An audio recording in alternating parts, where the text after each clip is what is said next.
Welcome to Design Diary, the podcast where you get to look inside my board game design notebook as well as what's going on inside my head. We look at a new word each day from the sense of mechanics, tone, theme, or inspiration for a full game. Today's word is Rectitude. Not to be confused with Weezer's album Rectitude, which we may touch on in a few weeks. I just saw a word coming up, but it's a spoiler. So, rectitude is the quality or state of being straight, moral integrity, righteousness, or the quality or state of being correct in judgment or procedure. So I have a few thoughts about that here, and I have a new challenge that I'm going to give myself each day this week, where we've talked about turn order before and things like that, but I want to think about a starting player rule for each word of this week. Sometimes starting player rules are really silly. Sometimes they make a lot of sense. Sometimes they fit into the theme. But I just want to think about that on top of what we do. So we'll do that at the end. But my thoughts, they're pretty brief. But here we go. First is a game about deviating or the deviation from a course, whether it's you want to deviate or you don't want to deviate. And I thought of dexterity in this mindset in a different type of dexterity. And a lot of dexterity, and let's think just cards, because cards come to my mind before everything else. But let's think of cards only. And you are placing your cards in front of each other. And they need to have some weight to them. They can't just be a card. They probably have to be like a tile. But there's something about cards that makes this better. Let's say you're placing your cards in front of each other, one by one, across the table in a line.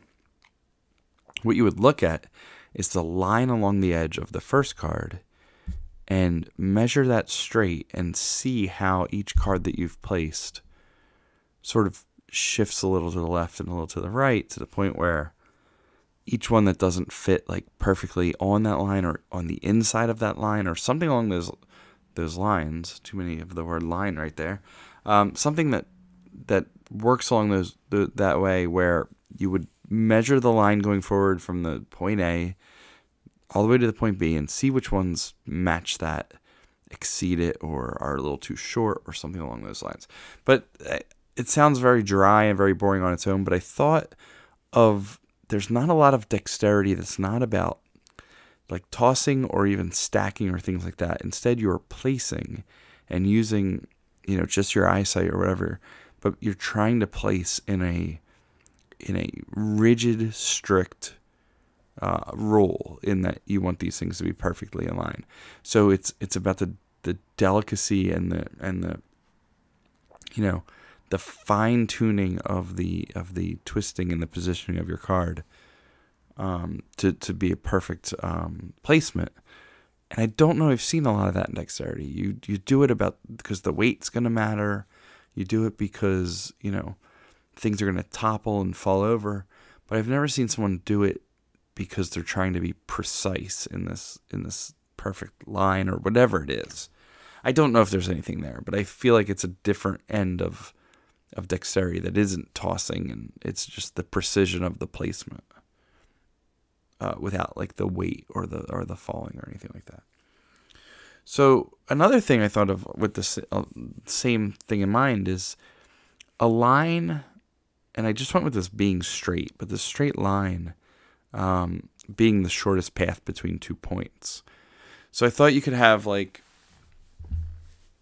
thinking of something bizarre like string railways or something with just pieces of yarn or pieces of string, some sort of way to measure your straight line between my character and the base or whatever it is, and then measuring that line with your character and the base and just seeing if it's shorter or longer, and kind of going around and having that path mean something.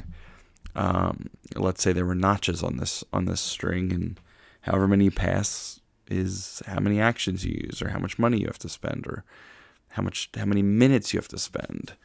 So everything that you don't use, let's say there's these lines are going down the entire piece of string. The ones that you don't use can be used for something.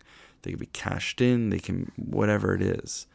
I thought of it as some sort of threshold where, 1 to 3 spots equals 0, 4 to 7 equals 1 or whatever it was, but you have all these excess spots that you don't want to use up on your rope or your string, but you can also use them for other things. That's where you could, wrap it around something, the excess and things like that, in order to just get more out of it. Also, not a complete idea, just kind of a short one. The last thing I had was a judge game where, I'm the judge. I went on the third definition, which was the quality or state of being correct in judgment or procedure. And I thought, what is correct in judgment or procedure? And I thought that it would be agreeing with the majority. So I'm the judge. Everybody's doing something this turn. Everybody's got their chance to also judge things, maybe, for example. And then when they secretly reveal, I want to be with the majority of the judges. So it's sort of just trying to read the crowd and see if you agree with them. And I'm sure it's been done so many ways, but like I said, I've been driving all day. So I'm going to end this with the last thing that I had in mind, which was a starting player rule. I'd like to do this each day this week. And a starting player rule based on Rectitude, to me, it was one of two things. I had the best posture. So you're standing up straight. That's kind of like your silly one. Which, depending on the game, if it's a medical game, it's fine. If it's a game about chiropractors, it's great. But the second one I had was interesting for a real-time game, was starting with the player that's reading the rules, and once they say we're ready to start, players need to form a straight line behind that person. So this is also kind of silly. It's also in the mindset of a game that is, fun and silly and open dexterity based. Once you say this line, everybody runs to get behind you, especially if first player's an advantage. So that's all I had for this. Nothing too, nothing too serious, nothing too deep, but I've got some notes and I can add to them later. So I hope you enjoyed this. It's a quick episode, and I'll talk to you again tomorrow.